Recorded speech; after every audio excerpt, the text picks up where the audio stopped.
What's going up? What's going on, everyone? Welcome back to another episode of Gaming with the Bros Cast. Yeah, a professional podcast was restart, but we're not doing that here. In fact, we are just going to dive straight in. Nick already, if you're watching the video, Nick already did his little Switch 2 thing. Yep. But yeah, this is the big Switch 2 blowout. We both have had it for a few days now since it launched. So we've got a ton of impressions to give for it. But my name is Harrison. I am joined by my brother Nick as always. Nick, how you doing, buddy, on this feel good Monday? I'm buzzing, man. Still buzzing. It's been a fun weekend. The launch was incredibly fun. It's been awesome. The Switch 2 launch it's been really great. I'm blown away. Very satisfied. Sweet. Yeah. How about you? How are you feeling? I'm feeling good, man. I ended up taking Thursday and Friday off, so like I'm now in like that, semi vacation turnaround mode. Got the blues. And the Switch 2 all weekend. I mean, the vibes were just immaculate. Even like Wednesday afternoon when I was working, I was like, man, I just feel really, really good. Yeah. But yeah, before we dive into the actual Switch, tell me about your launch experience, because you went to the midnight launch for Best Buy. I did, and right before I went to the midnight launch, you and I jumped into a round of Elden Ring Night Rain, and just played a quick round that was great. Yeah, and then we got done, and it was around 10. It's like, okay, I probably can't play another one because I want to get over there relatively soon. So I left. Yeah, I think I got to Best Buy around 11. And I got there, and there was a line on either side. There was a line on the left that had about 25 people in line, and then there was a line on the right that had 100 people in line. Jeez. So I scoped both of them out, and I started walking towards the right one for some reason, because I don't know, I just felt like that was the right thing to do. And then I was like, okay, that's probably not right. So I went back to the left, asked someone, and I was like, hey, is this like the pre-order line? Like, yeah, this is the pre-order line. Okay. Yeah. Fucking perfect. That's awesome.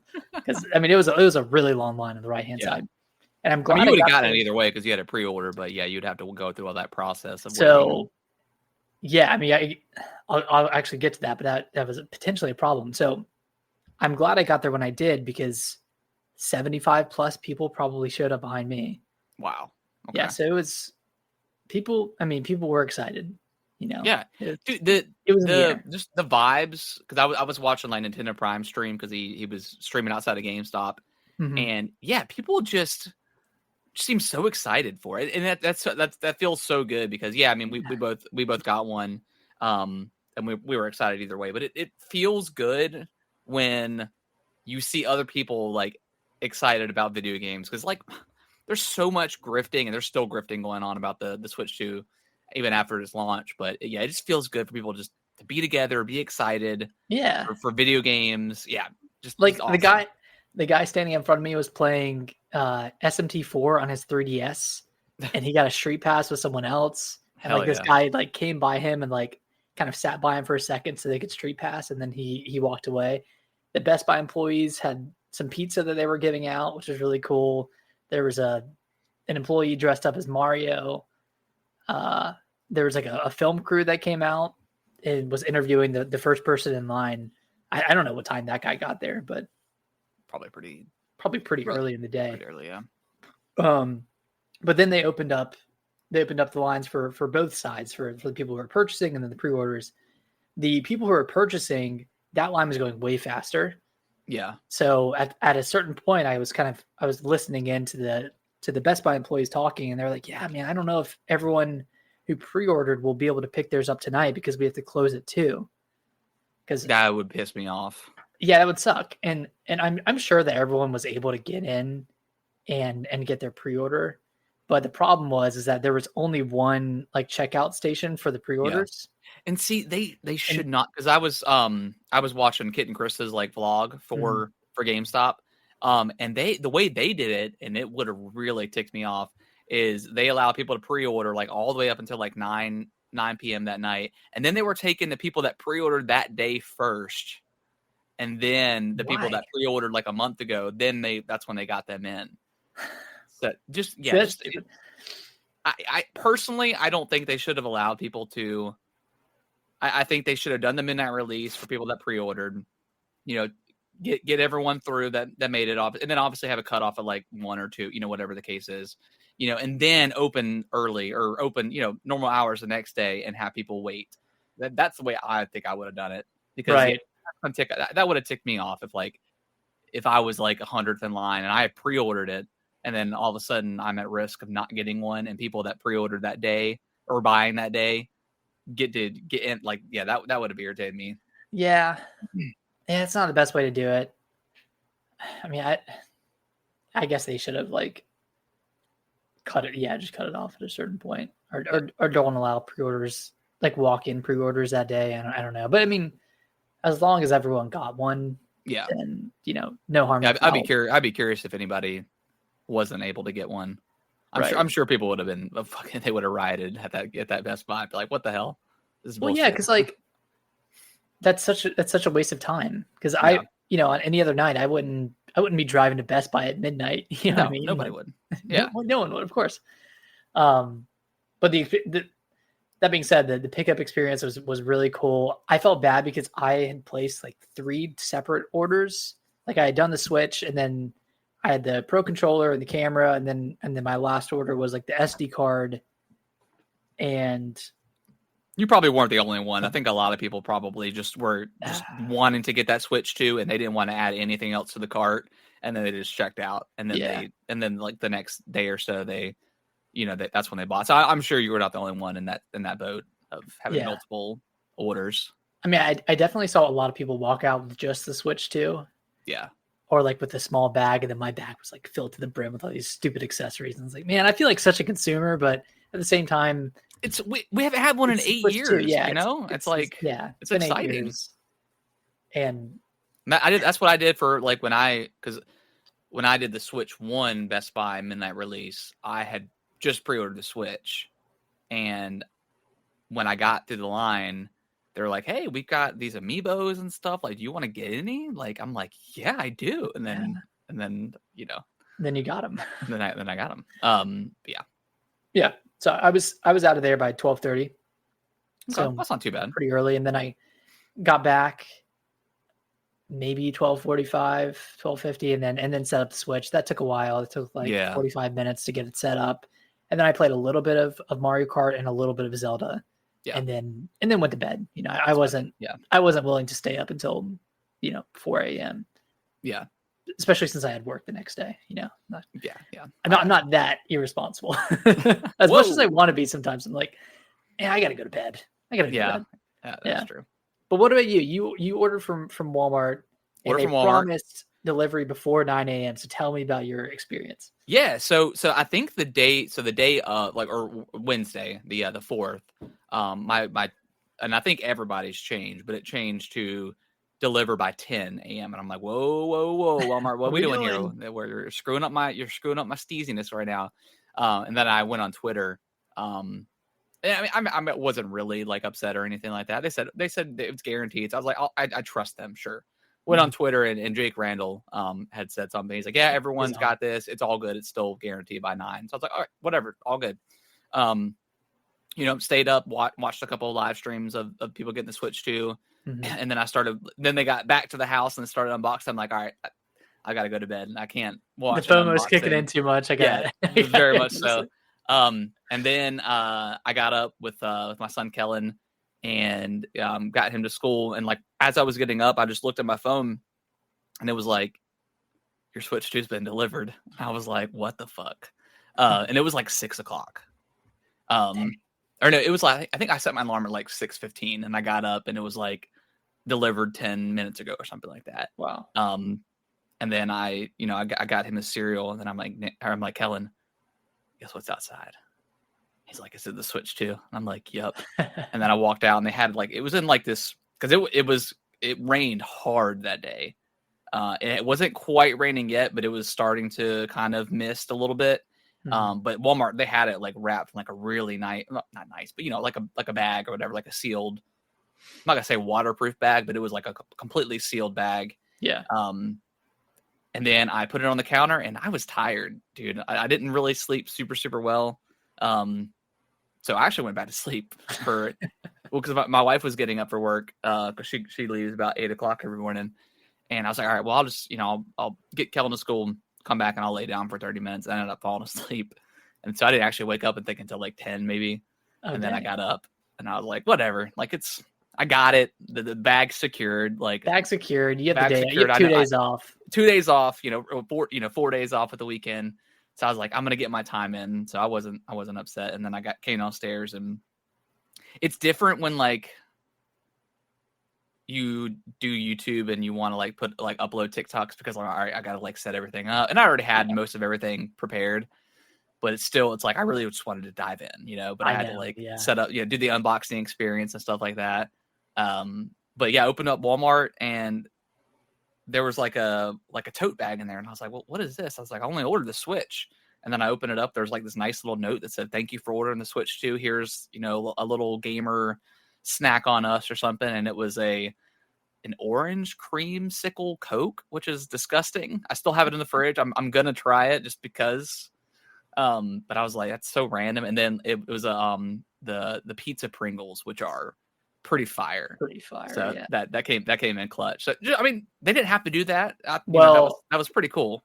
I think they did it so that they could get the grocery delivery drivers. Like if they almost disguise it as a grocery delivery, then they can get those drivers to deliver. Before that makes sense. Time. Okay, well that's cool. That's very smart. Don't quote me on that, but I feel like I've heard that. Yeah, no, that makes perfect sense. So yeah, I'm very pleased with Walmart. I mean, I really haven't had. I mean, they were the ones that delivered my Xbox, and they got it there pretty early when that released. I think they got it there by like 10. So a very good experience with Walmart. I don't know about everybody else's experience. Obviously, it's gonna be hit or miss depending on where you live. I guess if your Walmart's not, there's a lot of not shit Walmarts. Let's be real, but at least I've got. It sounds like I've got a couple good ones here. Yeah. So yeah, it was a good experience. It was great. It sounded like Best Buy and Walmart were the ways to go. Target, I heard, was just a shit show all like throughout the entire process. Like the pre-ordering was horrible. Their website was terrible. I know Best Buy had some issues. I mean, everyone kind of did, but and a lot of times they didn't even guarantee street date. It was coming after the fact. So like that also sucks. Target orders really arrive on launch day. Yeah, which is crazy because. And I promise we're going to get into the Switch 2 here in a second, but Kellen and I, we went out on Friday. I took him to our local like science center because he's been asking me for a couple of weeks, and they close at 5 every day, and he gets out of school at like 3:45, so it's like just kind of impossible to go.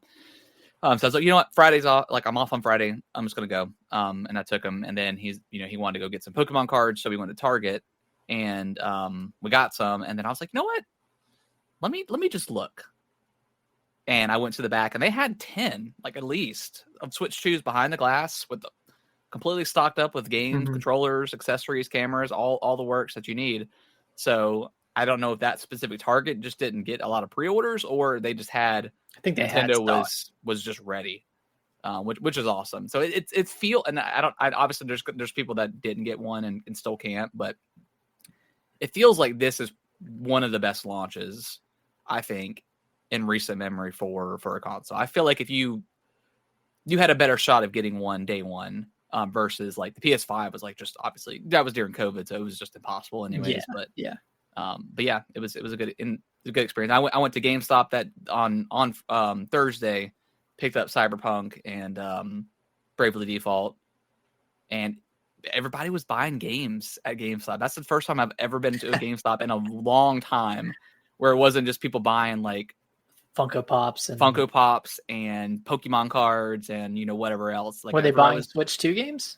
I saw a couple of people getting Switch 2 games. Nice. So it was cool.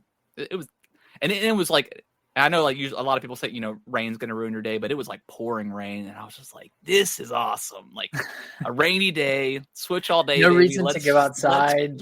No reason to touch grass. Let's go. Perfect excuse. I also went to Target on Thursday, and I picked up Bravely Default. I really thought about getting Cyberpunk. Yeah. But I mean, you beat it already. I beat it, and like I'm close to finishing the Phantom Liberty campaign, so like I just couldn't justify it. Yeah. But when I was checking out, I did ask the employee if they like how their launch experience went. He was like, I didn't work this morning, but we had like 60 units, and I mean, obviously, like the pre-orders sold out, and I don't think they had any extra units after that. Not. Yeah. So I guess it varies from target to target, or from store to store. But it sounds like there were ample opportunity. Yeah. There's ample opportunity to get a Switch 2 if you like. I guess really tried hard enough. I mean, even if you tried hard, you still might not get one. But they were. It was a better shot. Like I said, it seems like it was a better launch than most of the launches for Xbox, PlayStation 5. But that's kind of what I don't know if it was a rumor more so than like speculation or what the case, but like we were talking about how Nintendo already had Nintendo Switch 2s in the US like months and months before it was ready to go. So I think they were just prepared. They were ready. And I don't think it had anything to do with like maybe they wanted to get them in here before the tariff situation got out of hand, and that probably sped up the process of that. But also like they wanted to combat scalpers, and I haven't seen anything online. I mean, I'm sure there's people online posting Switch 2s for like $600 or $700, and I'm sure people are buying them. But yeah, just to try to combat that stuff. Yeah. Well, shall we dive into the system itself? Let's dive in. Like we'll dive into the games here in a moment, but like what are your feelings about the actual tablet itself? Like just I mean, off the bat, it feels more premium. I feel like the matte finish like gives it a more premium feel. I love how the Joy-Cons kind of click in. I think that's going to be a lot better for longevity with the Switch 2. The screen's huge. I mean, it's really great looking screen. I know it's not an OLED screen, but I mean, I think the people that are like complaining about it not being OLED, just see one in person and play on it. I mean, come on, like the difference in like how LCD technology was back then versus now, like it's night and day. And I think it's obviously an OLED looks better. Like I'm not saying that, but I think this one looks fantastic. Yeah.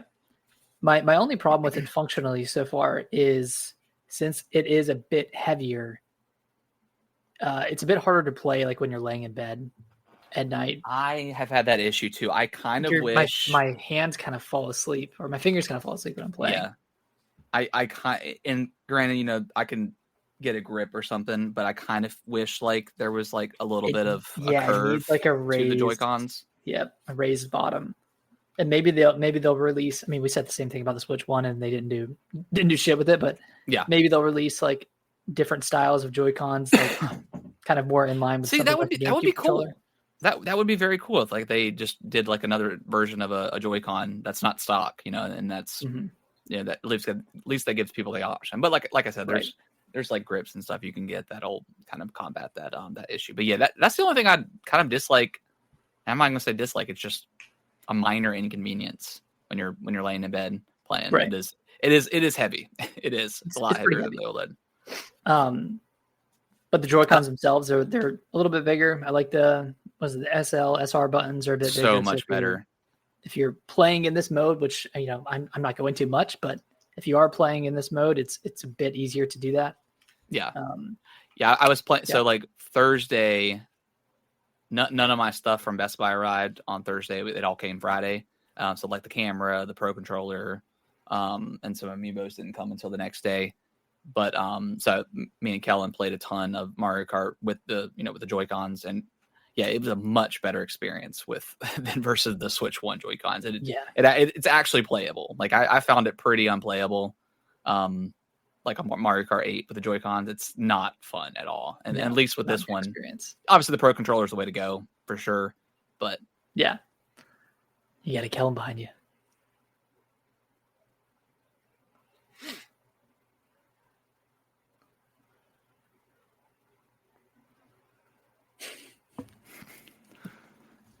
But so yeah, controllers are much better.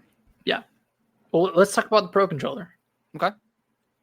I love this thing, man. One of the best feeling controllers. It might be. It might be. I think PlayStation 5 controller was maybe up there for me. I like that. I do like that controller a lot. But this controller, just the feeling, like the smoothness it had, like the rubberized kind of finish it has on it, feels so nice. The sticks feel great. I haven't even messed with like the buttons on the back yet. I haven't like programmed them for anything, but it just feels good, man. It feels premium, and like that's it feels good. Feels good. Is it $90 controller? Is it $90 premium? I don't know, but I'm glad I have it. It's for sure. It's been great to play with. I mean, I definitely won't be picking up because I have 3 of these. The regular Pro controllers. I'm probably not going to be doing that in the Switch's life cycle. The Switch 2 life cycle, unless there's some really really cool. Like the next controller. 3D Zelda. Yeah, something like that, maybe. But we'll see. But yeah, the controller is excellent. I mean, it feels good to hold, man. It feels real good to hold. Feels right. All right, what next? Let's talk about the camera. What are your thoughts? I mean,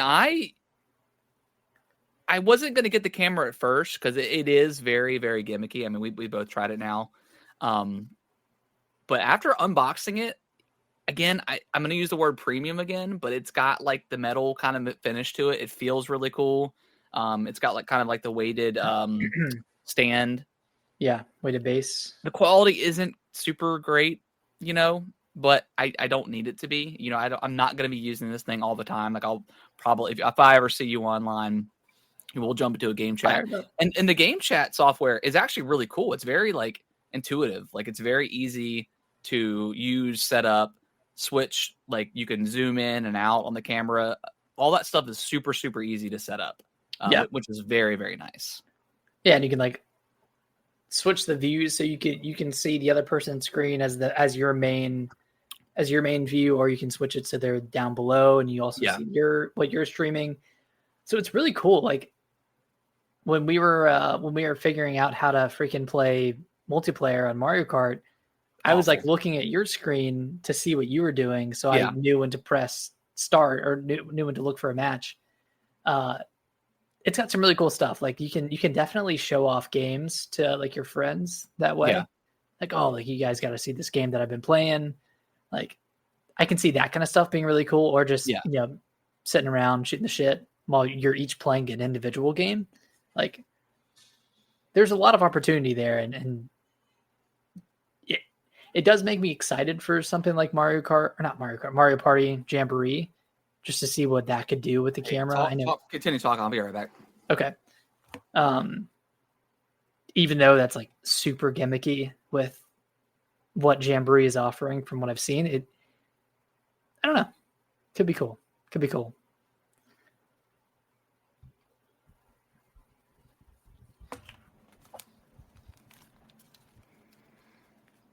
right. Sorry. No, you're good. I was just saying Jamboree seems more exciting to me now that I've used the camera. Yeah, it does. It seems more exciting. And this is like definitely one of those, if people that don't game on PC that don't use Discord all the time, like this feels like Nintendo's version of Discord, where you can kind of just hang out and chat with your friends. And, even if you're not playing the same thing, you can all be playing something completely different. So yeah, something like Jamboree would be super fun. I think. So yeah. And it can game chat be used? I assume it could be used like Switch 1 games, right? Like if you're just playing just a normal Switch 1 game? Yeah, I think so. Yeah. Okay. That's cool. Yeah. And you don't need a camera for game chat either. No. Yeah. You just have to have the subscription for you don't have to have it now. Free for now, yeah. But in a year you will. Try it for a year. Yeah, game chat's super cool. I like the camera. I'm wondering if I know the Hori camera, you can take it off of the stand and put it on the Switch, and like that would probably be super heavy, I would imagine. rock. I don't know if you would cool really do concept that. though. Yeah. I'm wondering if Nintendo will release another camera that is like maybe just the camera that just plugs in at some point. I don't know if that's possible. Maybe just like a little tiny camera would be cool. Yeah. I mean, they could literally just do the camera that's on here and just take it off. And then I'm surprised they didn't do that, to be honest. Yeah, something to charge you for later. Yeah, that's true. Another thing to buy. Yeah, another thing to buy. Any other accessories? I mean, I got a third-party game case. I've already kind of talked about that. Nothing special with the game case. I did get the Mario Kart wheels. Okay, yeah, that's right. Have you used them a lot? Not too much. Okay. Me and Alicia played Mario Kart, and she used the wheel, and she was using motion controls. Yeah. They're fine. They're not anything crazy. It was pretty cheap. I just want to see it. Yeah, it's just like a wheel mold, Just a wheel mold, yeah. Just a 3D printed wheel mold. So that's cool. Yeah, but I think that's all the accessories that I got. Is there any other accessories that you are thinking about picking up, or any other additional things right now? Or are you just, no, I mean I have the SD card. Yeah, I still need that, and after I got everything set up and it started downloading everything, I got completely full. Yeah, but I had I had Hogwarts Legacy on there twice, so I deleted the Switch 1 version. I had the Fortnite Switch 1 version on there, so I had to delete that. So that after that, it really opened up my space. So I'm definitely going to need one sooner rather than later. But it's okay. Nice. And then I have a screen protector that I still need to put on eventually. But yeah, it does have like a one on there that Nintendo says not to remove. Right. But you still want that extra one. You still want an extra. And out of like the hundreds of screen protectors I've put on in my lifetime, I struggled so hard with this one. I don't know why. And I forgot that when you take that film layer off, like the little plastic piece on the screen protector itself, that's the side that's supposed to go down. And for some reason, I just didn't think about that. So I stuck it down. I'm like, why isn't you see like the bubbles clear out? Like that wasn't happening. And I was getting so irritated because every time I pulled it off, I had to re-wipe it down with like the duster thing. And I'm like, I was getting so frustrated. And then I finally was like, oh, I'm just an idiot. You're doing wrong. I'm just a dum-dum. So yeah, I mean, accessories for what I have, all good. I don't plan on getting anything else for a while. At this point, it's just games, right? Donkey Kong's next month. Cannot wait for that. So yeah, let's talk about the games and what we play. And obviously, you want to start with Mario Kart? Let's start with Mario Kart. Okay. So I guess I'll preface. I'm not the world's biggest Mario Kart fan. I did not play a ton of Mario Kart 8. For whatever. I mean, I enjoyed when I played it, but I never had that itch to play the game. Mm-hmm. So jumping into this, it really was a fresh experience. So, yeah, it's a great game. I had a thought, but I lost. That's okay. So I played a ton of Mario Kart 8 on the Wii U, and then played a solid amount on the Switch, but definitely not as much as I played on the Wii U. Yeah.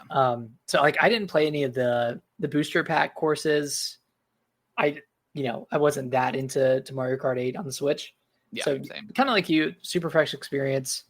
The courses themselves are great. I've been having a ton of fun with those. The open world, there's not a ton to do, but I have been loving the P-Switch challenges. Like I'm a sucker for a challenge like this. So this has been really, really fun. And then it's also just fun to kind of drive around the world. So yeah, it's obviously like, I don't think the free roam is the selling point of the game.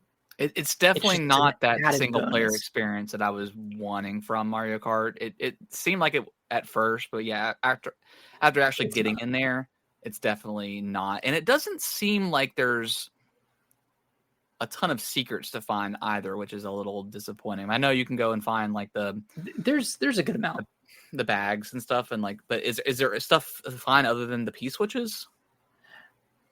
I mean, nothing that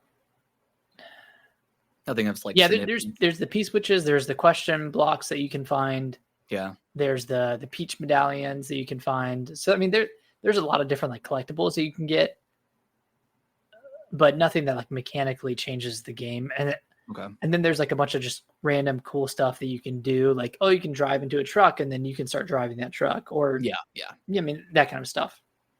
So it's very open-ended. It's not it's not story driven. It's very much like player driven, I guess is the right way to say it. So you kind of just make your own fun, do your own challenges, and just kind of zone out. Yeah. So that's been my experience with it. And then Knockout Tour, of course, is phenomenal. like the meat and potatoes of this game. Yeah, it is so much fun. It's very frenetic. Like 24 players is kind of crazy because you can go from first to 24th just as quickly as you can go from 24th place to first place. It all just depends on your luck. It's very, very luck based for sure. I mean, there's definitely some skill involved because like the movement in this game is pretty incredible. Like it's a very, very fast, very, very seamless. Yeah, the wall riding, the grinding is awesome. Jump, grinding, all that stuff is brand new to Mario Kart. But so as someone who's played it way more than I have, the Mario Kart 8, other than free roam, which is cool, but it's not like super in depth. Knockout Tour, and then just the new movement in general. Is there anything else that's new to this? I know they kind of changed the way characters work, but I heard that characters still also have stats as well. They're hidden. They have like weight stats. Yeah. So there are So if you're like playing as Toad in Knockout Tour, I feel like you're just constantly getting squished. You're getting crushed by the larger characters like Donkey Kong or Bowser. But you're also going a bit slow. Yeah, you're going faster as Toad. Yeah. So there's that trade-off. And then, obviously the difference with the vehicles between 8 and World is that with World, you're just picking the vehicle itself, whereas in 8, you're picking the frame, you're picking the wheels, and then you pick the glider. Which I didn't like that. That's too much customization. Yeah, it doesn't in a Mario Kart game. I just want to. It doesn't really matter. Pick my character, pick my cart, and just get out there. Yeah, because you're picking like the wheels, the glider. Like it was just a bit too much. Mm-hmm. Which some people like. Like it gives a lot of customization, but is that really needed for a Mario Kart game? Does it really matter? Does it make that much of an impact? Like you could argue that it doesn't. Yeah. Mario Kart is a party game. It's meant to have this kind of like chaotic, it's not meant to be like super serious. I mean, I know people do take it very seriously, but it's more of a party game in my eyes. Yeah. I wish they would have not had a separate character select for each character variant. I wish they would have just done like one like Super Smash Brothers style, and then you got to pick from there. That's a little bit. I know you can sort it by character, but hopefully they change that. They probably won't, but like it's a little much. They've had a problem with menus. Yeah. Between this, Echoes of Wisdom, Tears of the Kingdom, like they just can't find a way to optimize their menu. Like they need some like really good UI devs to come in and really. But everything else, like the online stuff is, I don't have any issues. But I mean, obviously we ran into the issue of trying to party up and play some Knockout Tour and Grand Prix, and we got lucky with Grand Prix, but you just have to get lucky and join at the right time. There's already a system in the game to pair up with people if you want to do like 1v1 versus the computers. Why not take that a little bit further and allow you to go online and pair up in a lobby? You're lobbying up in the open room area, open zone area, open world, whatever you call it. But you're restricted to just playing with the computers. It's so frustrating, and Nintendo just. I made this comment when we were playing, but they're very much like FromSoft in that regard. Is like they have to make And I think FromSoft does it more intentional because they want everything to be very convoluted. And at this point, we're in 2025. I want this shit to just be seamless. Like, I don't want to have to go through extra steps. I don't want to ring a bell. Don't have to stand the sign, drilling finger to like, just let me fucking pair up with somebody I want to pair up with. And in Mario Kart of all things, like, it should be so easy to do, and it's just a little annoying. And again, like, we've gone through Splatoon 1, 2, and 3. We've gone through Mario Kart 8 for like 20 years. It's like, why can't we figure this out at this point? Yeah, and we couldn't play Knockout Tour together because whenever you joined a game, it filled up so quickly that I couldn't even join the match. Yeah, that you had started. Do we not test this stuff with people like at all? Like, I know they do, obviously, but is everyone just saying, yeah, this is really great? Like, no one's gonna want to play together. That's it's the shill. So weird.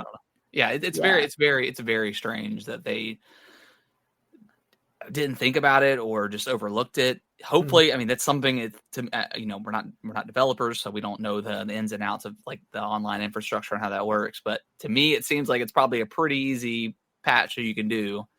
It's already, the infrastructure is already there. You just got to allow people to take that and go online with other players.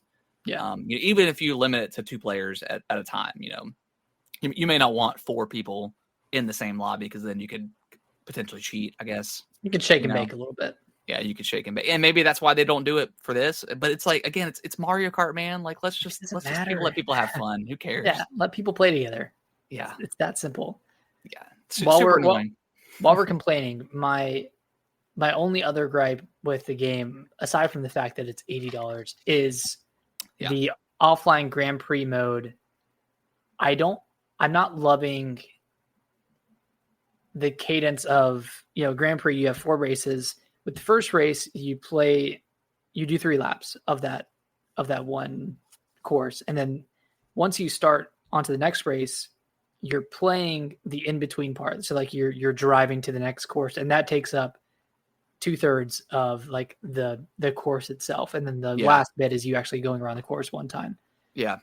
I wish it was just like normal Grand Prix where you take 3 laps around the course, because by the end of the Grand Prix, I don't feel like I've learned anything about the course that I've played. Yeah, I get that. And I like, for Knockout Tour, that makes sense because you're driving across the world. But with Grand Prix, I don't know why they chose to do it that way. Yeah, I get it. It hasn't bothered me yet. Because online, it's fine. It feels like super fresh every time, and it's not like repeating the same thing. But I definitely get what you're saying. Is like for people that want to, or just in general, like wanting to kind of get familiar with the tracks and actually get familiar with them in real time versus other players, so you can kind of see the shortcuts and stuff like that. So I get that. It hasn't bothered me, and I really haven't thought about it much. But you I think you've played a little bit more than I have. But yeah. Yeah, other than that, I just don't think it's an $80 game.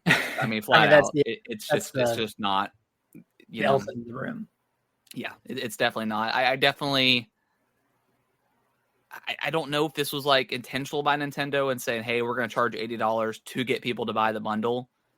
It definitely feels that way, which kind of stinks. And maybe over time, they'll update Mario Kart. Free updates, and it'll get to that point where, hey, $80 I think is worth it. And look, video games are subjective, like some value of the game versus one versus the other. It always depends on the person, of course. Someone spent $60 on Mario Kart back in 18 was that, or 2017 when that game came out? Was it 2017? Deluxe? Yeah.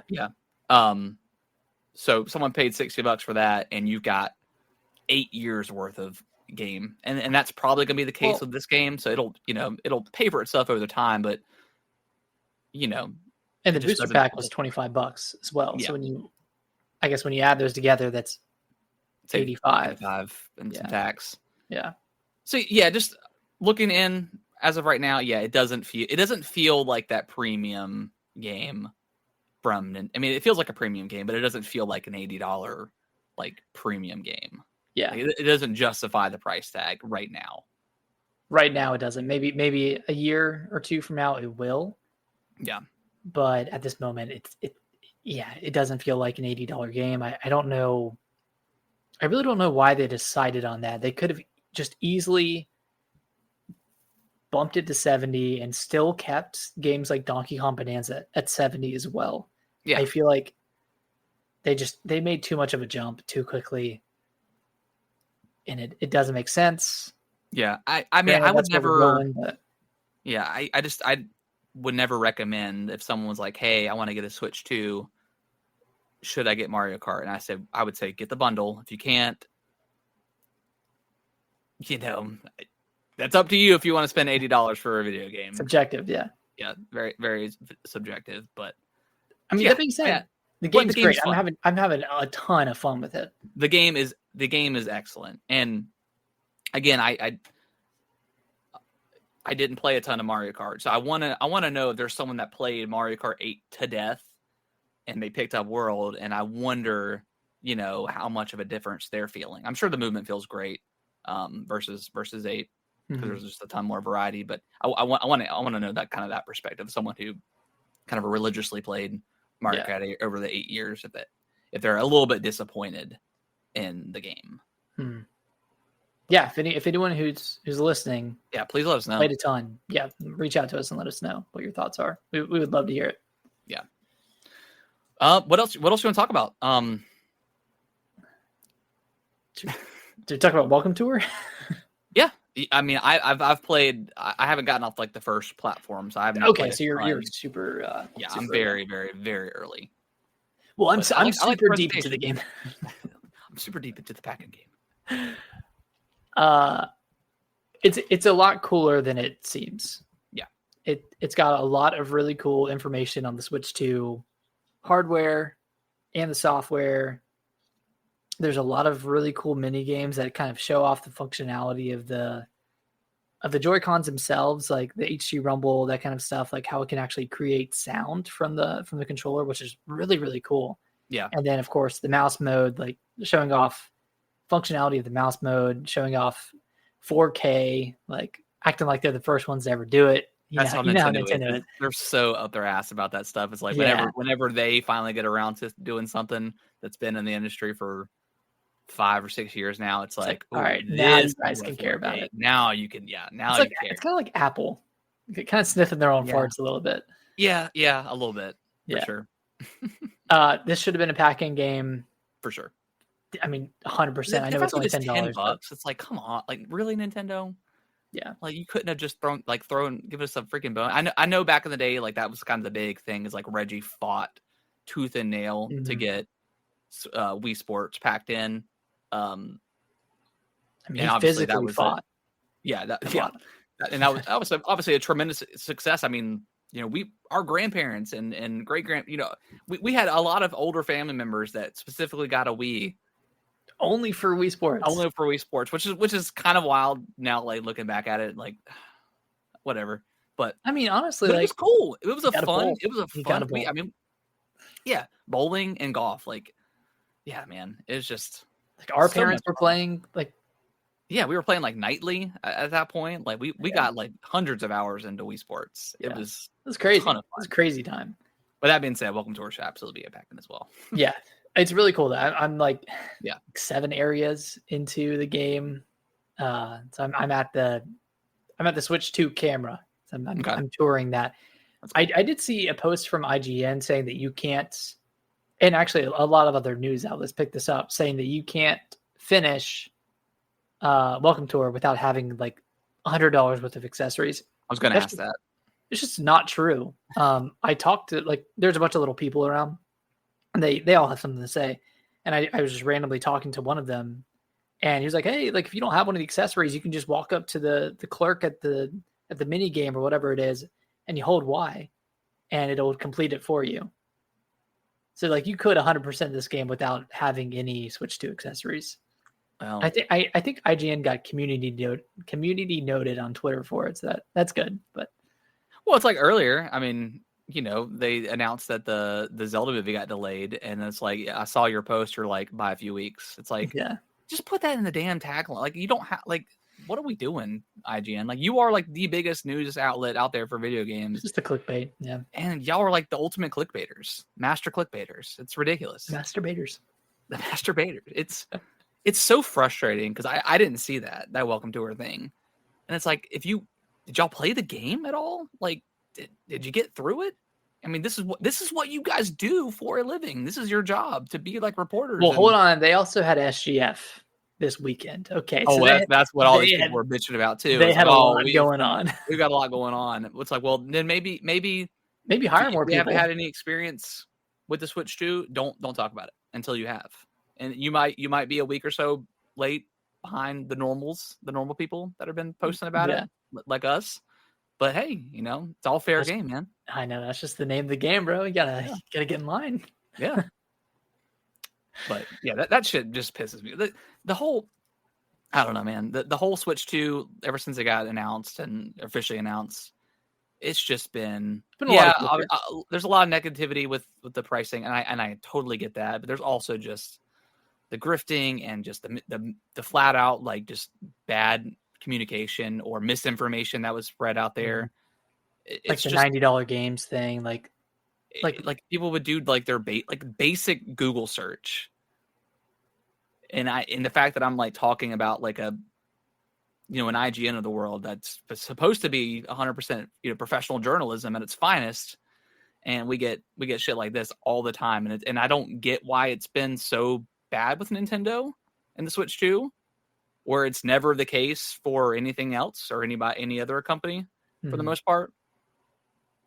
Granted, there was that span where and I'm sorry for shit talking IGN, but there was that span where a bunch of games were getting announced for PlayStation or for just in general, and they would never put Xbox's logo in there, even though it's on the Xbox too. Yeah.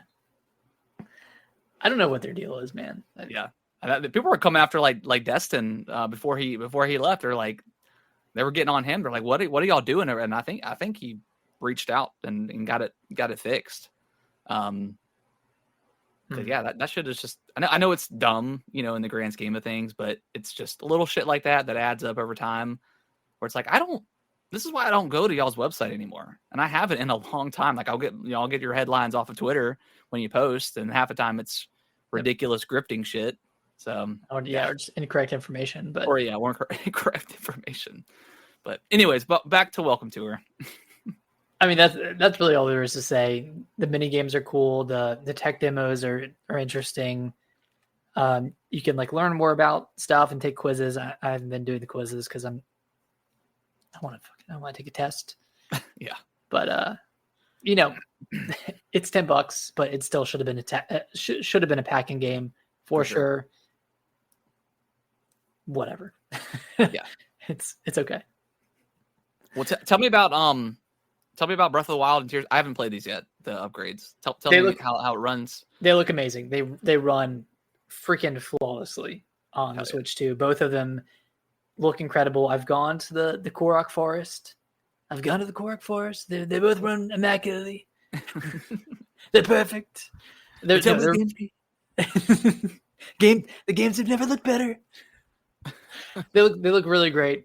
It's hard to show how good they look via the Switch 2's capture system, because one, it caps the frame rate at 30 frames per second, and two, also caps the quality at 1080p. So you can't record 4K. For those who don't follow us on TikTok, I think you should, because Nick specifically has done an excellent job of like doing a bunch of comparison videos. But people were losing their minds about this. So many comments of like, this is worth $500, and just like it's just really, really dumb comments. Before versus before, like before versus before, yeah. Is the difference here in the room with us? Yep, stuff like that. Well, the only difference I see is I'm down $500. Yeah, which I mean, I saw a lot of that stuff with like God of War 2018 or not 2018.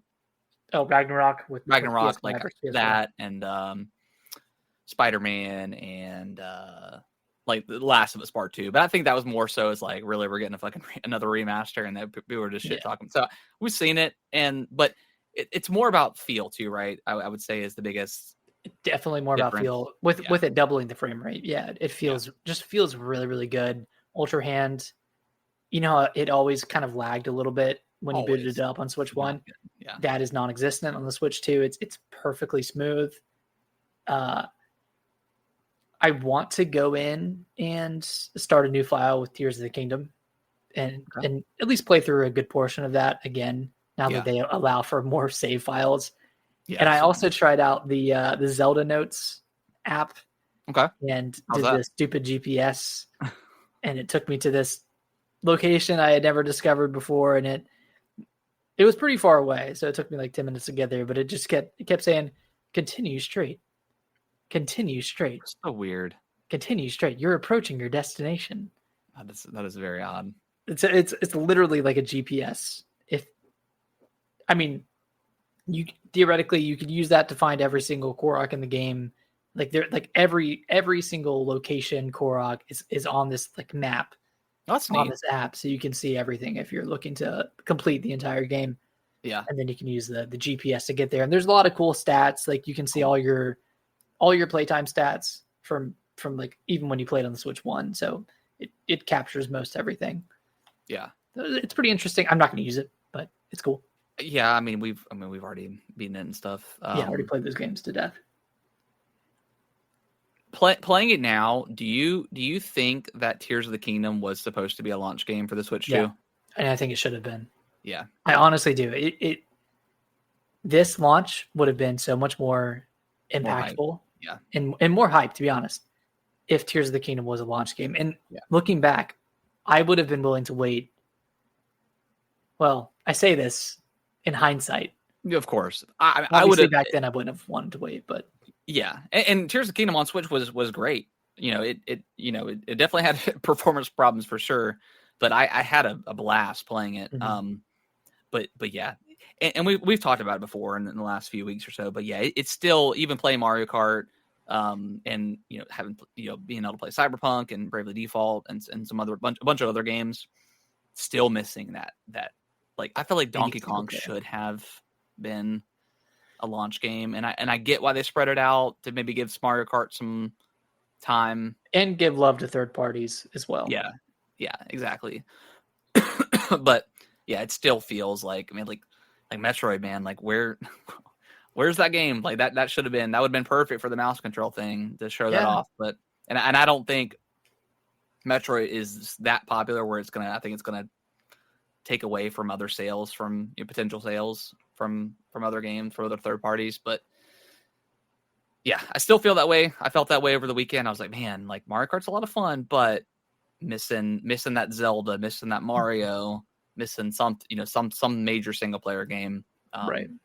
But that being said, still fun. Yeah, still very fun. I did boot up Mario Odyssey. Check that out. It looks noticeably better on handheld mode specifically. There's not like that a lack of anti-aliasing where you kind of like see like the flickering on objects that are far away, and you could see it in the video that I posted that people said that looked exactly the same, which is just like, man, like how do you not? It almost looks like it to I guess to describe like the visual, it's like it looks kind of like you can see like a grid coming off of like the edges, like almost. It's very it's very strange when you're looking at it, but it's distracting once you see it. Yeah, that's cool. That's no longer the case. No longer the case. So that's awesome. Yeah, I booted up Link's Awakening. That runs very smooth now. There's not any hitching in the overworld, which is great to see.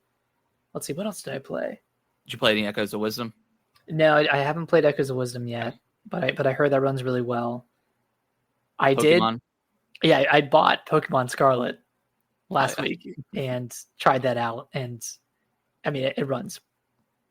Yeah. Performance-wise, it runs flawlessly. It still looks like shit. It looks like ass, but it runs great. So can't complain too much.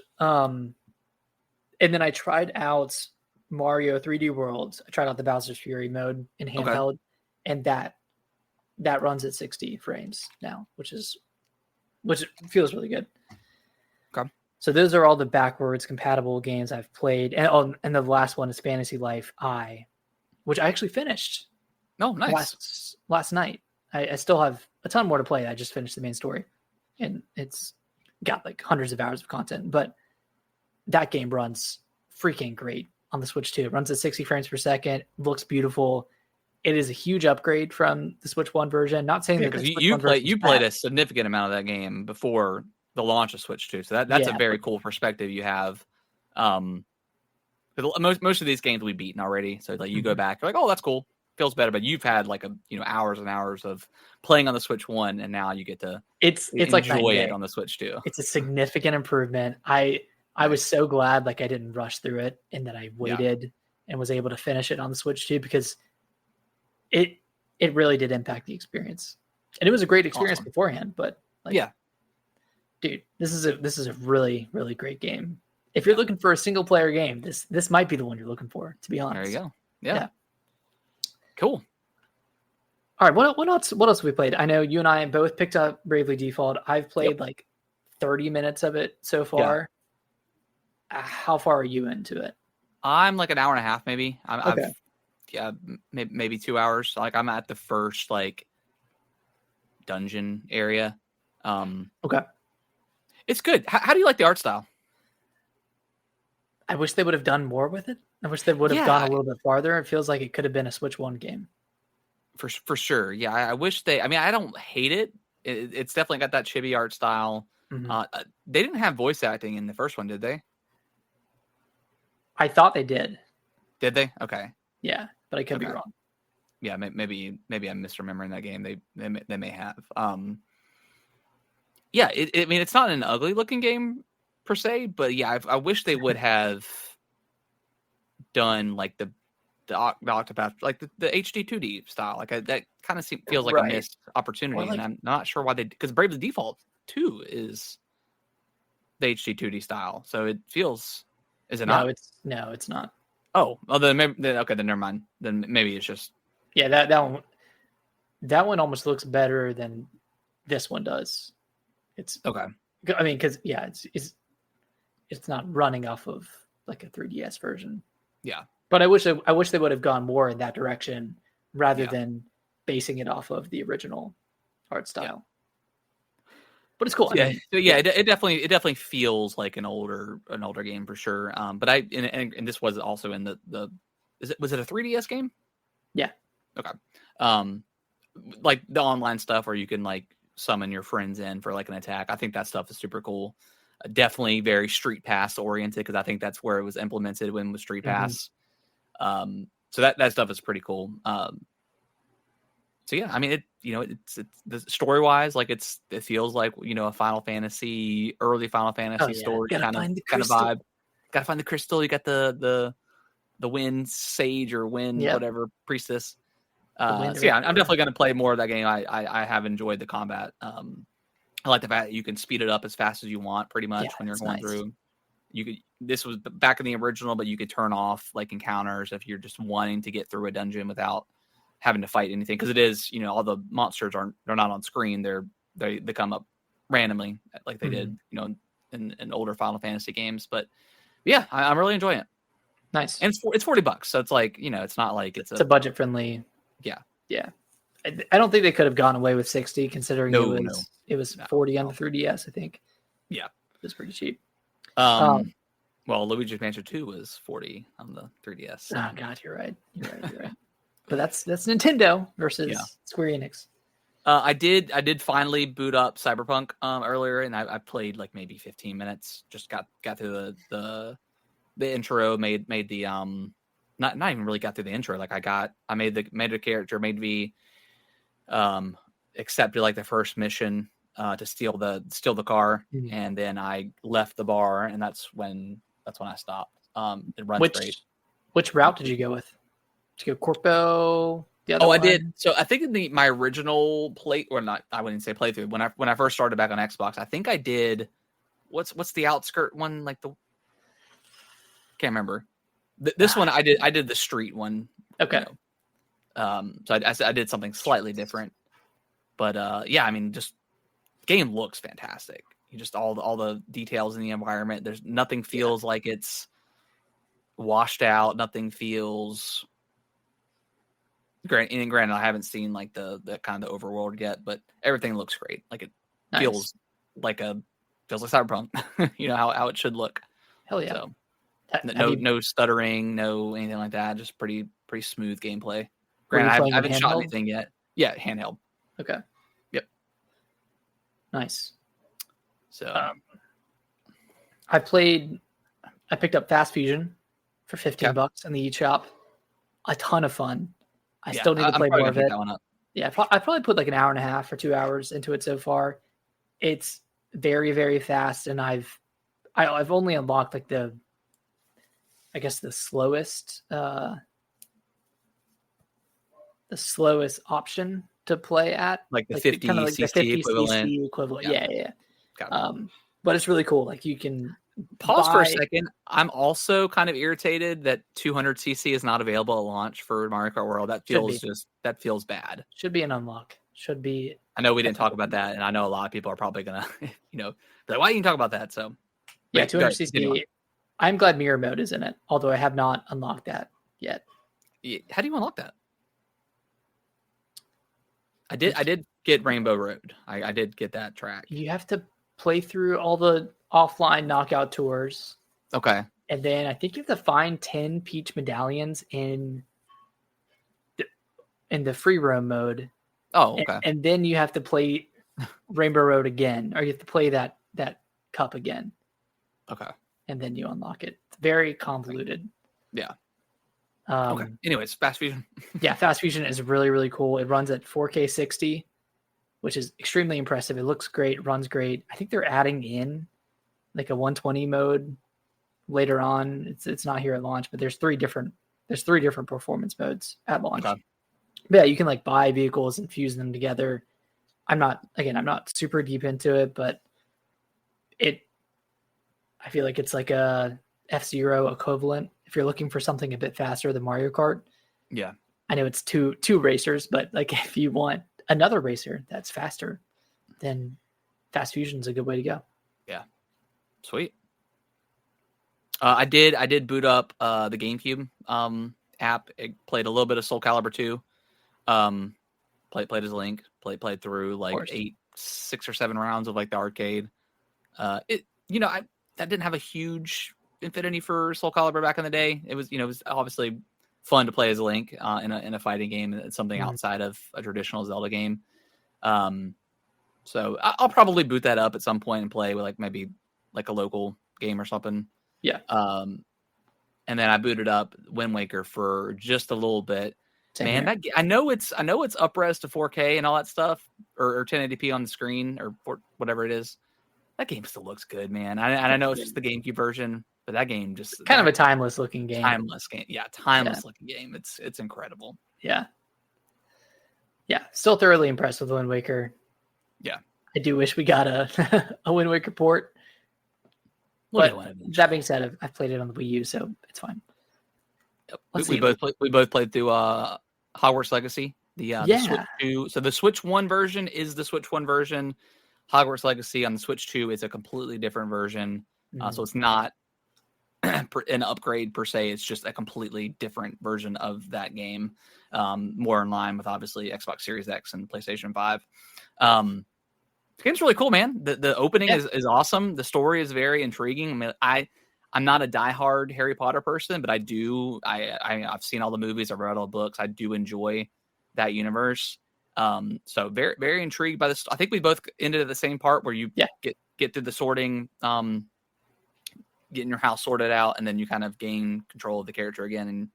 And that's where I stopped playing. But yeah, it was fun, man. The combat's interesting. It's got parries. That's definitely gonna play that more for sure. Yeah, I was using the mouse mode when I was playing it too. I haven't experienced anything mouse yet, other than you gotta go for the mouse, man. Yeah, I need to play Cyberpunk with the mouse. Yeah, you got play Cyberpunk. I tried out the Fortnite mouse mode. That was really cool too. That one works pretty well. I don't know if it's better than motion controls. I'll have to play more with it. Yeah. But it's cool having all those options, I will say. So, yeah, Hogwarts is really cool. I'm excited to play more of that. Yeah.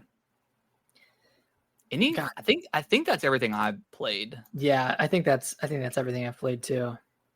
It's a lot. Yeah, a lot of stuff. Like, even if there wasn't like that single player game that we keep talking about, there was a lot to experience and a lot to kind of go through. And we've been uploading TikTok videos and YouTube videos all week too. So it's just fun, man. It's been fun. It's been a good time. It's a new system, right? And then I guess lastly, I want to talk about is the Switch 2 launch lineup in general and the negativity that I've seen with that. And I don't know if people forgot the PlayStation 5 and Xbox Series launch, or they just are choosing not to remember because they have a bias against Nintendo. But I want to talk about it because a lot of people on that TikTok of where you were comparing Zelda, they're like, oh, like that's not even an upgrade, and oh, I'm not paying $500 just to play upgraded games. PlayStation 5 launch. Here we go. So we had Astro's Playroom, the pack-in game. Demon Souls was a remaster, a very good remaster of Demon Souls. Marvel's Spider-Man remaster, so another remaster.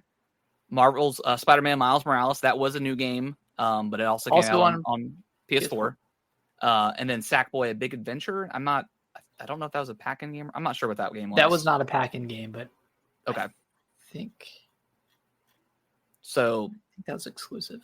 A lot of remasters, and you had a game that wasn't not Switch 2, but PlayStation 5 exclusive. And then there a ton of other, like Assassin's Creed Valhalla came at the time, and they had there was a free upgrade for that. So a lot of games were coming out on the PS4, Xbox One, and then having those free upgrades. So very reminiscent with the Switch 2 launch. Xbox Series X, even worse, had no first party games at launch. They did have the Forza Horizon 4, Gears 5, Gears Tactics, Grounded. They all had their Xbox Series X upgrades, which was cool. Where the Will o' the Wisp was one of those. Sea of Thieves, Tetris Connected, a lot of stuff. Nothing new. It was just all games that were already there. Just got upgrades, which is cool because Xbox, all their upgrades have been free for everything. With their smart delivery thing they had or still do have, really. So that was really cool. But yeah, Xbox Series launch was terrible. Let's go even further. Let's go to PlayStation 4 launch games real quick. So let's just go through. Call of Duty Ghosts came out that year. Killzone Shadowfall was a first party game that came out. Playroom, so it wasn't even Astro's Playroom, it was just called Playroom back then. Resogun was out there from Housemarque, but they weren't owned by PlayStation at the time. That was it. There wasn't a lot. Infamous Second Son, I believe, was that. Yeah, Infamous Second Son was also available at launch. So again, like one or two first party games, but and a bunch of remasters, a bunch of free upgrades. So just, it's I don't think it's necessarily fair for people to call out the launch game. Again, I know we just talked about how we were missing that one single player game, but as far as like the upgrade stuff and having like paid upgrades, everybody else did it. And I don't remember people bitching about it back then. I'm sure there was, or sure there were. But definitely not to the extent. But not to the extent that the Switch 2 is getting hate for when they're just kind of doing the same thing everyone else already did. Yeah, so. I mean, it's just easy to be negative, and it's easy to hate on something, and I feel like a lot of people are. it's a lot of people who are not content with their output on their preferred console, so they're choosing to hate on something to make their decision, make them feel better about their decision. But it is what it is. Negativity still, like, people negatively commenting on our videos are still driving views on our videos. So yeah, it's all the same to exactly. me. Yeah, exactly. And then also looking like the Switch 1 launch, they had 1-2 Switch. Breath of the Wild, obviously, that was like the killer app to be had. I mean, there was that report that there was more Breath of the Wild copies out there, Switch version, I think, than the actual console itself, which is insane. And then Shovel Knight launched as well. So, in Snipper Clips. And so, in Snipper, I thought I said Snipper Clips. But yeah, Snipper Clips as well. So, yeah, I just feel like they're all kind of very, very similar and different in some aspects. But yeah, to just say that Switch 2 is just nothing but a remaster system right now, I think it's just kind of a little bit unfair. Yeah, versus what everybody else did. A little bit unfair. And I also think it's okay for people to be early adopters of things. Like, yeah, obviously, if you were to buy a Switch 2 4 years, from now, there's going to be so many incredible games to play. Same thing with like PlayStation. Like, they don't have the greatest stuff at launch, but the PlayStation 4. I mean, not so much the PS5, but the PlayStation 4. By the end of that thing, man, the games were incredible. Yeah, whole catalog of games to play. So I think that's just also a thing that people don't think about. It's like it's okay to be an early adopter, and it's also okay to wait. There's nothing that appeals to you. If you're not a Mario Kart fan, then yeah, maybe don't pick up a Switch 2 right now. Pick it up when something else that you enjoy comes out. I think that's also okay as well. But don't try to make people feel bad about their decision. Yeah, it's that simple. But everyone has to voice their opinion and impose their views on everyone else. So yeah, that's what we see constantly. Yeah, and that's what we're doing. We have we have our own podcast, so we're doing the same thing. But we're not telling people, hey, you should buy. No, we're not going on people's and telling people not to buy one and being assholes about it. And when the PlayStation exclusive game comes out, or the Pro, like we were both like, yeah, $700 is kind of unreasonable, but we weren't going on people's videos that were excited and saying, hey, yeah, this is you shouldn't be excited about this. You're stupid. Yeah, ridiculous. All right. Well, I think that's going to wrap up the Switch 2 talk, unless there's anything else that you can think of. I know that was a long conversation, but it's been a fun week, man. It's been a fun week. I mean, what is next for the Switch 2? We have Donkey Kong Bonanza. Yep. Coming July 17th. I'm excited to pick up. coming out. Yeah, ZA is coming out. Zelda Age of Imprisonment. Is it Age of Imprisonment? Age of Imprisonment, yeah. Yep. Kirby, I'm excited for Kirby for that upgrade. Oh yeah, that would end Kirby Star Riders or Kirby Air Riders. Sorry, Air Riders. Yep. Which I need to see more of that game before. Yeah, I get excited. See some gameplay. Yeah, I think we'll see a direct this month just to kind of clear up the rest of the year, kind of put some dates on things. Yeah, typically in June they usually have them towards like the second half. I think the earliest one I looked was like maybe the 11th. So I mean, we could get one this week. We could. I'm sure they've. I don't think we will. I think it'll be next week at the earliest. They want to give a little bit of time launch, for the Switch to get out. The Switch 2 will have its launch before they drop a direct. But give it at least a week on the market before you get back out there with more content. But this is the time to do it. Like, people are excited. People love the Switch. I haven't really seen any complaints, outside of like the minor stuff that we have with Mario Kart and, but yeah, I'm excited for the Switch future, man. There's so many good games to play. Still got I still want to play some more Elden Ring, but I don't know if I'm ever get back to that in a minute. Yeah, I got so much to play on the Switch too. So much stuff I want to try out that I haven't yet. So it's exciting, man. It's just crazy that we're here and we've been talking about this for so long. Yeah. And now it's in our hands. Oh, yeah. Feels great. I'm excited to play Elden Ring on this thing. Oh, yes. That's going to be awesome. Yeah, very excited for that. Yeah, excited to see all the ports, excited to see like Metaphor come over, Clair Obscur, that's going to be a big moment. And then of course all the new stuff too. Like hopefully we start to see Resident Evil 9's coming to Switch 2, the newer games, Monster Hunter Wilds coming to Switch 2. Like that kind of stuff is going to be fun to see. Yeah. All the impossible ports. Yeah. Well, let's just drop. We're not going to sit here and talk about the SGF too much. Because at this point, I mean, you've watched it and you've seen all the games that have come out. You didn't watch the Summer Games Fest show, or you watched maybe I watched the first half of it. Yeah. Okay. This was probably one of the weakest ones I've seen in a while. Summer Games Fest, I'm never expecting too much. I don't really get hyped up for Jeff stuff much anymore. Anyways, I feel like a lot of times it's maybe overhyped a little bit. Compared to like what we actually get, and that's okay. Like it's okay to be excited. Just it does leave room for more disappointment. But so yeah, never get too hyped for Summer Games Fest stuff. That being said, the show was very, very, very mediocre in my opinion. Yeah. Obviously, it ended with Resident Evil 9, so like it kind of made up for it. You didn't watch the entire show. I don't know if you ever saw.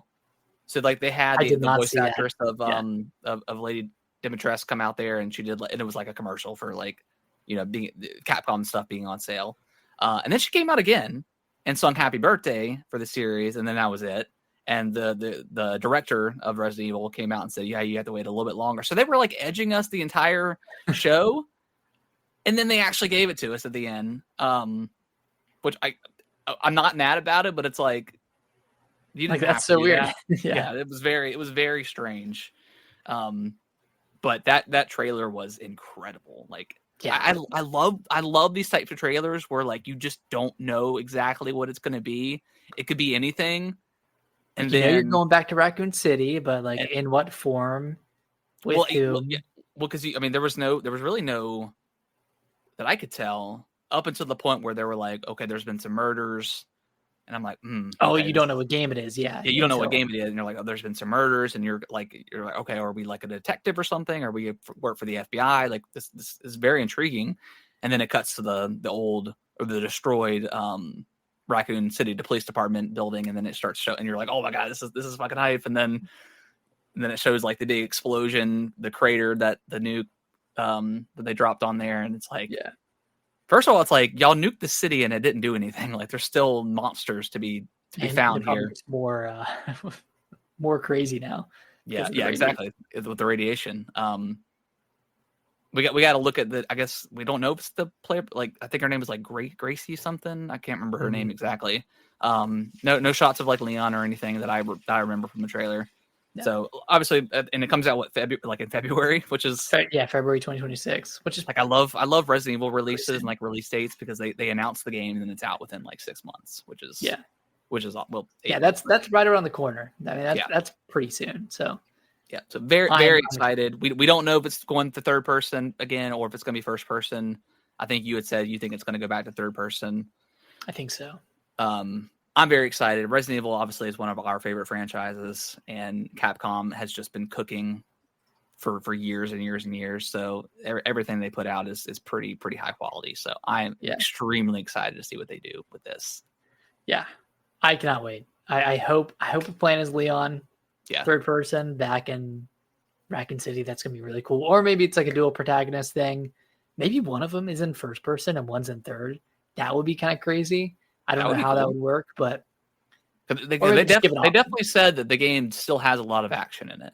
So maybe like some of the more detective elements are going to be the first person stuff that we're used to with 7 and 8, and then like it'll kick to Leon and we're doing fucking flips and karate chopping zombies. Some Resident Evil 6 stuff. Yeah.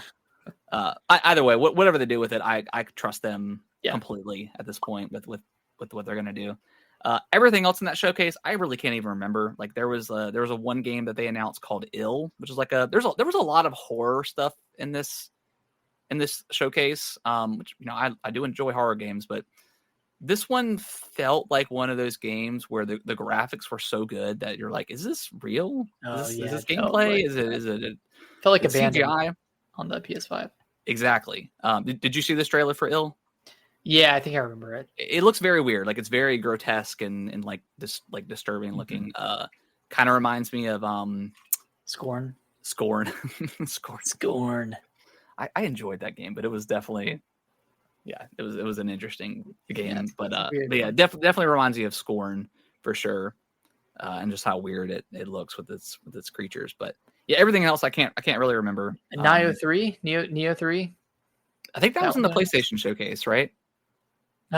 which that also happened. Which I didn't even watch that. Like I think PlayStation showcases have been so bad like the last 4 or 5 years that I just don't even bother watching them. I think this one was better. I still can't remember what was announced. They announced Neo 3. They announced more more Astrobot. Yeah, more Astrobot levels, which is awesome. I'm definitely going back to that. You've got a ton to play, by the way. I know. You have so much stacking it up. Yeah, I'm a little jealous, but yeah, I'll definitely be going back to that when they release those. Got another Ghost of Yotai trailer. Oh, they showed. I didn't even know they showed a trailer. It was a really small trailer, like really short. Okay. Yeah. Hey, what's going on, Curtis? We are doing Curtis? good. Doing good. Just got done talking about the Switch 2, everything. Everything about it. But yeah, I thought it was pretty. I mean, it was 2 hours, so it wasn't like overbearingly long, but just it was to me. It was a little bit one of the weaker ones in a long time, and they've. I don't think it was as bad as like The Last of Us Part 2, showcase one that they had where it ended with that. That was pretty exceptionally bad. Yeah, and especially since it got leaked before. Yeah, I felt pretty offended by that one. I'm not gonna lie. But yeah, and then we streamed the Xbox showcase. And that one was great. Yeah, I thought it was great. I went back and I watched the Kind of Funny reaction to it, like their review, like in review that they do. Snowbike Mike was pretty harsh on it. I don't know if I completely agree with his points, but I will say for the diehard Xbox fans, like if you're looking for like the Gears, Halo, stuff like that, Fable, like none of that was there. We got a trailer for Reloaded, but that was already announced, so it wasn't like a big deal. I would have liked to see, Gears E-Day get some sort of trailer for that. That's coming next year. Phil did come on and announce and tease the Halo remaster. Like where was like that couldn't have been shown off. Like, yeah. So, but other than that, like everything else, I thought was. I didn't love that it ended on Call of Duty either. That was that felt like it should have been Halo, but it wasn't. Mm-hmm. Yeah, that was a really weird moment because it was a cool trailer, and then it ends, and you're like, oh man, it's Call of Duty, and that's coming out this year, right? Or is it next year? Did that? The messaging was confusing with every time like Phil.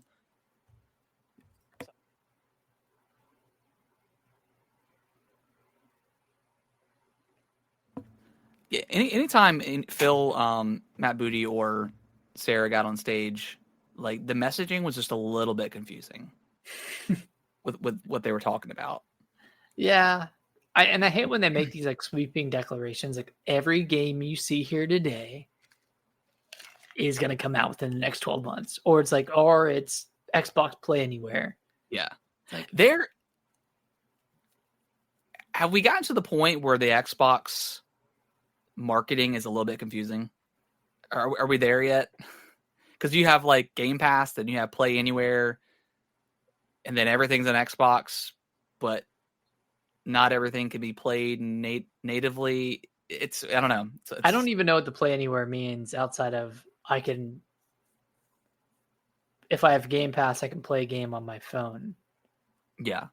And maybe I can play a game on my phone if I don't have Game Pass. Maybe that's what it means. I don't know. And you're right. It is a little confusing. And it's going to get more confusing when they have their handheld come out. Their the ROG Ally X. Yeah, which they I think they had said that they had put their dedicated handheld on pause while they worked everything else out with other developers. So Curtis, yeah, we talked about the Switch 2 for about an hour.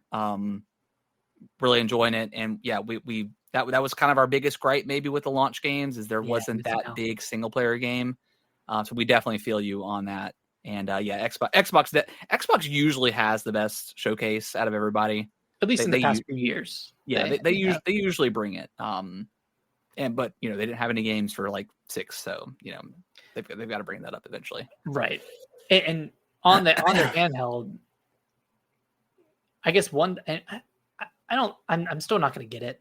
No, but it is going to be like a $700-$800 piece of tech. Yeah, but I'm good. It is going to be the only place that you can play Xbox games, Steam games, which means you can play Sony games as well. You can play PlayStation games, so you can play the God of Wars and the Spider-Mans.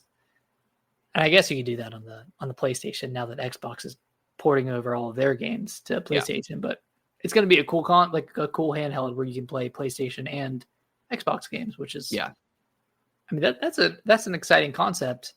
I don't know if PlayStation will play ball. Like I don't know how they would even stop that from happening, or if they would try to. If they would try, to stop at this point, it's like why? Because then if they try to come after Xbox or what, I don't even know where that lawsuit would even, how that they could even create something. But then they just look like the bad guy. They're like, oh, but then also like here's this Raw Ally thing, which is really like interesting and cool. And it's like, okay, are people going to be excited about an Xbox dedicated handheld anymore?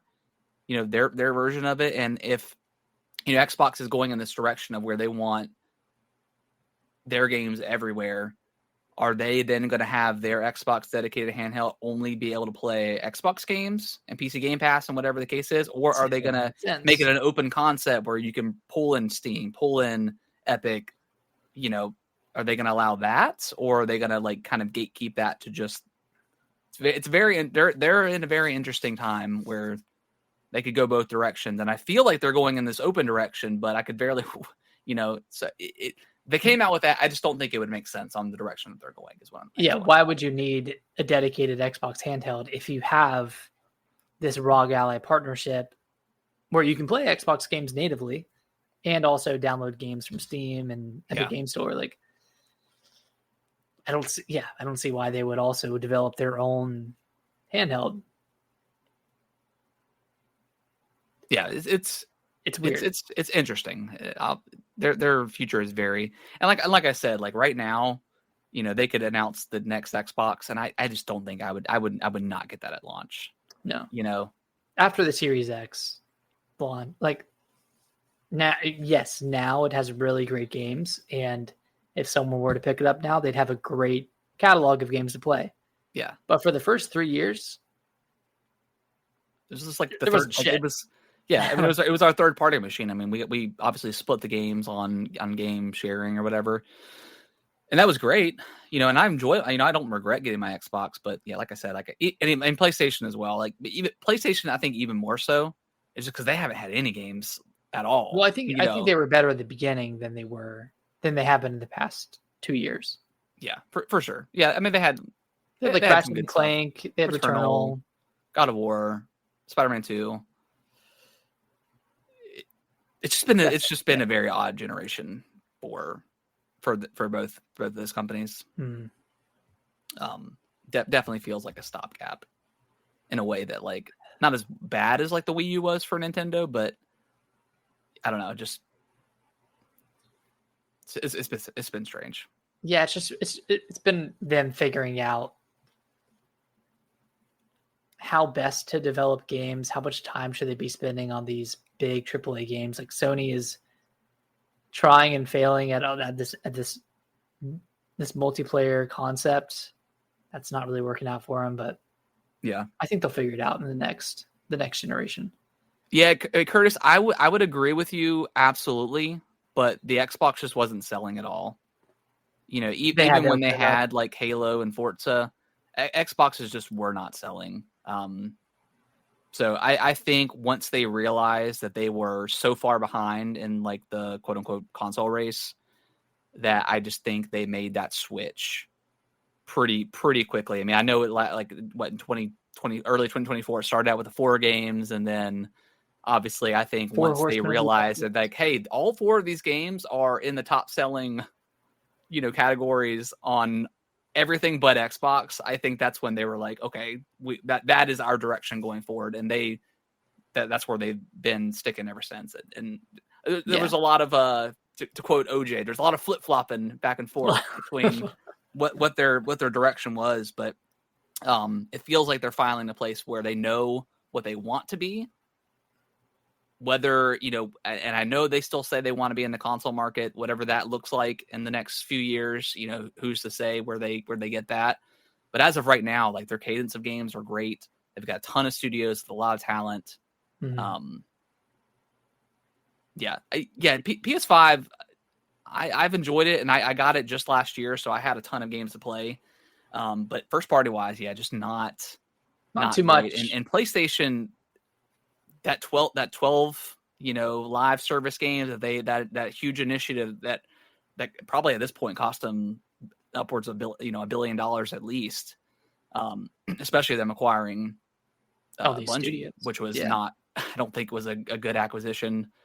Maybe initially when it happened, you're like, okay, yeah, Bungie, Destiny's doing great, or at least one of the premier live service games, and it's like, man, they're stealing a lot of content from other people, stealing assets. PlayStation, I think are in a rough spot right now for sure. Yeah, I mean they have Marathon that's supposedly coming later this year. I think that game doesn't look great, or can't. I don't know if it'll get canceled, but I think it'll get delayed, go free to play. I will be shocked if that game doesn't come out and it's not free to play at this point. I will be genuinely shocked. I don't think they just if they release it at $40 or whatever they're going to release it at, I don't think they learned a thing. Yeah, they just got so lucky with Helldivers 2. That being one of their first live service games that they released as a part of this initiative. Was Helldivers even a part of the initiative? I thought it was, but maybe it was. I don't think it actually no, because that one wasn't internally developed, was it? No, because they're not a first party studio. Yeah, they're not. But maybe they saw that at that price point at $40. Yeah, they're like, okay, we have a great game with Concord. Let's price that at $40. Wasn't bad, and we'll get the same level of success when they were just completely different games. One had, a certain viral marketing to it. Yeah. Word of mouth marketing. Yeah. It's tough. I mean, I feel like they're not in a good spot right now. Yeah. And I forgot about Arc Raiders. Like that kind of came out of seemingly nowhere. I mean, I know it's been in development for a while. That kind of blew the lid off. That kind of like stole the thunder for Marathon. I agree, man. I don't hate live service games, but when it comes to like, if I want PlayStation to spend money on like their what they're known for in the PS4 generation, like the premier for like first party single player third person action, their sad dad game. But I love that stuff, man. It's so good. It's good. Yeah. And I felt like at some point they lost the script. They forgot who they were or are, and they tried to do this live service thing, and it's obviously failed horrendously. And it's all because of Jim Ryan. Yeah, geez, man. Jim Ryan. And like Concord, like, obviously, like, I don't know if it took necessarily 8 years, but it was kind of in development for 8 years. And I just don't know of any person that saw that game and was like, yes, we got to buy the studio and we've got to invest hundreds and hundreds and hundreds of millions of dollars into this game. Like, this is the next Overwatch. Yeah. Back Meanwhile, when people were tired of Overwatch. Yeah. It's like, what? I don't know. Some people don't have it. Aren't cut to be like a game centric CEO. Like you may thrive in like another kind of business related role, right? But as head of like I don't know. Anyways, yeah, it's been a frustrating generation for sure. Yeah, and hopefully Nintendo can carry it. Like, hopefully they can improve this generation with the Switch too. Yeah, hopefully spark some creativity. So yeah, Xbox's stuff was a lot of fun. They had a lot of great games showed off. What were some of the? I can't remember. I'm having a hard time. I'm so Switch oriented right now. High on Life 2. That looks really great. Cool. It looks like a fun game. One of those trailers where it's like it's clearly CGI and not actually gameplay. but still looks really, really cool. And like the whole skateboarding really stuff, like it looks very like Jet Set Radio or something like that. It looks cool. Yeah. Outer Worlds 2 had its whole presentation. That game looks really, really fun. Yeah. All the flaw mechanic you and I were cracking up. Listening to them that was great. That. Like the bad knees where you can the flaw where if you're crouching and you stand up, your knees will pop and it'll create a large sound. Yeah, create a sound that and that's why I've loved these directs, because like Call of Duty, I really could have cared less before that direct last year. And Outer Worlds 2, you and I both got to the same point in Outer Worlds 1 and just kind of dropped it. And I don't think either one of us were like super pumped for this one. But now seeing this, I'm like, yeah, this looks like a lot of fun. Like it's a lot of creative stuff going into this game. I really dig it. Yeah, Outer Worlds looks great. Grounded 2 got announced. Yeah, I don't know if that's going to be. I don't know if I'm going to play that one. I didn't love Grounded 1. I'm just not a big like survival tree cutter down game. Never was into Minecraft. Mm-hmm. I obviously get the appeal, and this one does look pretty cool. I may try it out. I don't know. I'd try it. Yeah. Trying to think of what else. Ninja Gaiden 4 got shown off again. Yep. Tony Hawk Pro Skater 3 and 4 got showed off. Yeah, Bam Margera. Bam's back, baby. That game's gonna be awesome. Can't wait for that. And there's other stuff. I don't know. Yeah, I'm sure. I know there was other stuff. I mean, again, it wasn't an amazing showcase. It was great. Yeah, it had a lot of good announcements, but yeah, it didn't have the Halo. Nothing blew me away per se. Mm-hmm. Like I wasn't, completely blown away. Where I kind of expected it to be, because that's just kind of what we gotten from the last couple of showcases from Xbox. But yeah, nothing. Crazy. 3D. Super Meat Boy was awesome. Really good. You're right. Yeah, that and I love like the homage to Mario, him coming out the what is it, the plumber pipe? The pipe. Yeah, Jesus Christ. Yeah, the pipe. That was awesome. And then seeing it jump into 3D, it was very reminiscent of those types of games. So that game looks fun, and I'm afraid to play that game because I know it's going to be so fucking frustrating. I liked the 2 seconds we saw of Silksong, and that's where I was talking about with the confusion with Sarah Bond coming on there, and she's like, Hollow Knight will be available day 1 on the Raw, and it's like, is it launching with the? Is it launching with or is it going to come out before, and then it's just going to be ready available one for? Like, I know you had said some stuff on Twitter earlier, or X, God, whatever. Are you done with Hollow Knight Silksong, Nick? Are you tired of being edged for 5 years straight? I'm tired of being edged, man. I just want to. Is the edging streak over?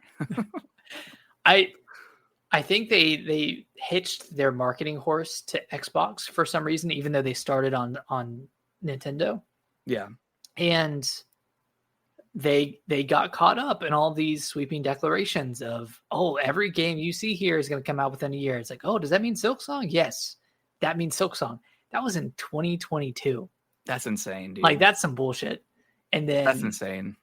And then like all this stuff now they're hitched to the handheld, and everyone's wondering, once we get the handheld release date, that's when Silksong is going to come out. And then the marketing director over at Team Cherry had to come out and say, hey, we are releasing before the holiday season, and we are not launch aligned with the Xbox handheld. So confusing. And it's like, dude, you can make everyone's life easier if you just gave a release date and stopped like trying to align your marketing with Xbox, who doesn't know what the fuck they're doing. Yeah, like they're not aligned on anything on their side. So why would you try to be a part of that? Yeah, when people are already like crashing out over seeing new Silksong footage or getting a release date or getting a shadow drop. Like everyone expects a shadow drop at every single event now. Yeah, it's bad. It's like man. That was probably good 3 years ago, you know? Yeah. Where we were singing and we were like, oh man, Silksong, here we come. But now it's Here we like, dude, go. like people are, I know like when it drops, we're going to drop everything we're doing to fucking play this game, because I know we're talking shit about it right now, but obviously we're pretty excited for it. But it's just annoying. Like it genuinely is annoying. Just seeing all the talk around it. It's like, and the joke at SGF from Deadpool, it's like, oh, cut out the Silksong trailer. Let's play mine. Yeah, dude. Now you're just being mean. And it's like, it's not. I mean, it's not Team Cherry's fault necessarily, but it's like also they've been radio fucking silent for like 6 years, which is not a good sign. And it's like, man, but also, and I wonder again because this game was going to be developed or supposed to be developed with Unity, and Unity had that big kerfuffle a couple years ago where they were changing the way they do downloads. Where charge per download. Well, it was like they were going to royalties. Yeah, they were getting a cut like on downloads. They were getting cut on like re-downloads. Like, so if someone deleted it from their system, they would get another cut from that. So they were just getting an insane amount of cuts from more so than ever. So maybe internally they switched to like Unreal Engine 5 or something. That's my theory on why this game has taken so fucking long. And it's only a few people working on it, but yeah, and it's not a huge team. That is true. You think of something like Stardew Valley, which has one person working on it, and that person is working on, I can't remember his name. He's working on another game. Yeah. Called like the Haunted Chocolatier or something like that. But he's very forthcoming with his updates. And he like lays out roadmaps for Stardew Valley. He has these huge updates for Stardew. He gives updates on his other game that he's working on. And yes, it's going to take forever for that game to come out, but he's active in the community and he's talking to people and he's giving information. Team Cherry, nothing. Absolutely nothing except the occasional pop-up, a jump scare in an Xbox showcase. Like I'm gonna go to their when was their last X page real quick? When was their last tweet? The last time that they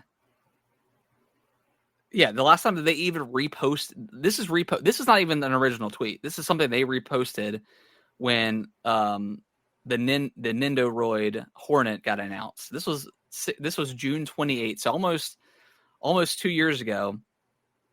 June 28th, 2023 is they did a repost of a pre-order link for the Hornet Nindoroid action figure. See, that's fucking insane. And I was surprised to learn they had a marketing director, because what are they marketing? What are they doing? That's not his only job.